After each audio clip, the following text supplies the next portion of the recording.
Nigel Farage, the former UKIP leader, was in conversation with Professor Menon about the European Union referendum campaign and Britain's future after Brexit at the UK in a Changing Europe forum.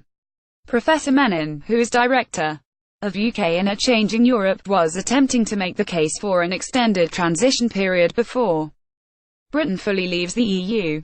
He said, "It seems to me that virtually every business you talk to says we need time to adapt. This isn't about the government negotiating with the European Union, it's about a lot of rules and regulations that might need to change. You might need to change your business practices. You might need to change who you're trading with.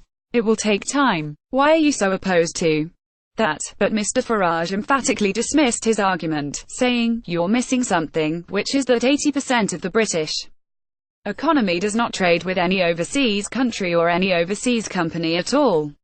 80% of the British economy is what takes place within these islands." Getty, UK in a Changing Europe. Nigel Farage dismissed demands for an extended transition period, and all of it is bound to European regulation and European law. "The point I'm making is that the firms who are arguing they need the most time to transition tend to be the big firms who've actually got the biggest legal departments and compliance departments in place anyway." He added, "We need to say to them, this change is happening, adapt to it, and then we need to say to the 80% of the British economy that has been bound, in some cases by rules that aren't appropriate, that we are about to give the small man and the small woman of this country a big break." Last month, the UK and EU reached a joint legal agreement on the terms of a Brexit transition deal. Brexit Secretary David Davis and EU Chief Negotiator Michel Barnier described the agreement as a decisive